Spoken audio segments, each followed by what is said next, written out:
Si Cubao na magandang Tagalog. Saldak sa Bayahon to mga kabagis. Saldak sa Bayahon. Pinatakbo. Gawala si Ponyong. Saldak biglang ahon. Si Ponyong, patakbuhin mo Ponyong. Gandang saldak nun. Pinatakbo. Pinasalita. Ayan na!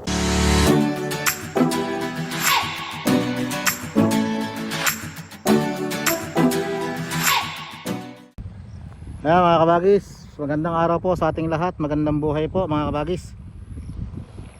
Dito tayo ngayon sa may Barangay Buga, San Miguel, Bulacan mga kabagis. Ang susundan naman natin ngayon ay ang grupo ni Kabagis Kennedy. Papakmartes natin mga kabagis kung ano pangalan ng kanilang grupo. Basta ang alam ko lang dito mga kabagis, mga naglalakihang kalabaw ito. Ito mo nga laki nung nauna. Sigurado ko si Kabagis Kennedy itong nauna na to. Yung sumunod ay hindi ko alam. Tapos yung pangatlo, kung di ako nagkakamali, yun si Kabagis Kiko. Ito po yung challenge nung dadaan nila mga kabagis. Dito sa kabila, tulay. Pero hindi sila dyan dadaan. Hindi dyan. Hindi sila dyan dadaan. Dito sila dadaan mga kabagis. Simpleng ahonin lang ito mga kabagis. Ang problema, yung saltak dito. Pero matigas naman, kaya okay lang. Matigas naman ang kargahan. Basic lang sa mga kalabaw na ito. Lalo sa mga kalabaw na ito, ubod ng lalaki. Kung natatandaan nyo dati rin yung kalabaw kong si Uno at yung kalabaw ni Kabagis natin, ni Kabagis Imi na si Juan, kalahati lang. Napipiho kong mga kabagis na kalahati lang. Sure ko yun, kalahati lang. Kaya nyo kung gano'n kalalaki ano. Mga higante, giant ng mga kalabaw dito eh. Ito mga kabagis, itong grupo na to, hindi ko pa nakitang nagkalabaw ng maliit ito. Puro malalaki, puro higante. Kung natatandaan nyo rin nung araw, anong araw talaga no? Nung medyo matagal-tagal na pala, nakakasama ko rin si Kabagis Kennedy na ang kalabaw niya ay si Don Bet na ubod din ng laki. Si Don Bet na ubod ng laki mga kabagis ang kaniyang kalabaw. Dito po mga kabagis, tahantabayan na sila natin dito at makikimartes tayo. Tignan natin kung anong lagay ng magiging hakot nila dito sa puwesto na ito mga kabagis. Ayan o, kay gagandang lalaki mga kabagis, kay lalaki.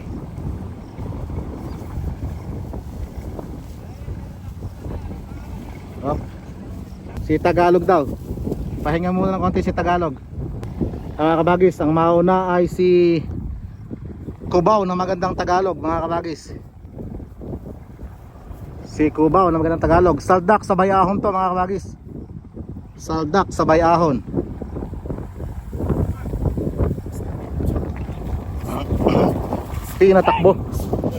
Pinatakbo si Tagalog. Kumukot-kot lang. Malupit ka pala. Bago mo lang ba yan?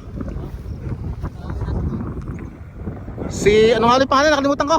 Si Ponyong. Si Ponyong, nagwawala si Ponyong. Saldak biglang ahon. Si Ponyong, patakbuhin mo Ponyong. Gandang saldak nun. Sabay ahon, tumatakbo. Parang tutang tumatakbo lang, basic. On sila nga ta ang kargaya. Si King ni Kabagis Kiko. Si King mga kabagis. Pinatakbo. Pinasalita. Ayan na! Tumakbo na. Tumakbo na. Basic. Lupit pala ni King.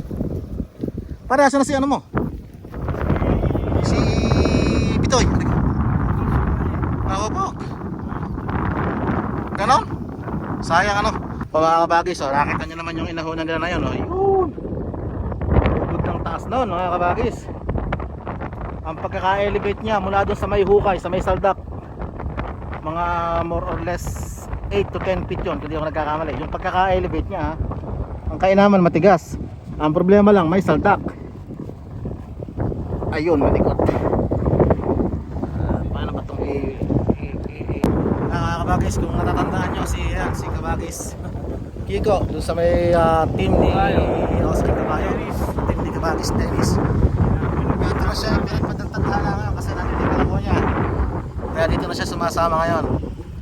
Doon din sa dalawang beses na ako nakasama doon Kasi yun, yung nauna na yun, si Kabagis Kennedy, yung pangalawa si Mel.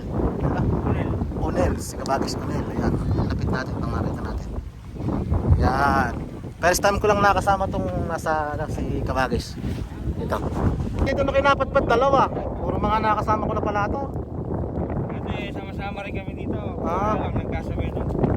Ayun, si Kabagis sa Unil pa lang. Kalaban nila natin si Kidlat. O, nakasatatatawa si Kidlat. Kasabayan ni Juan.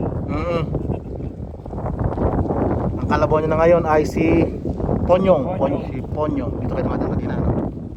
O, dun sa ano.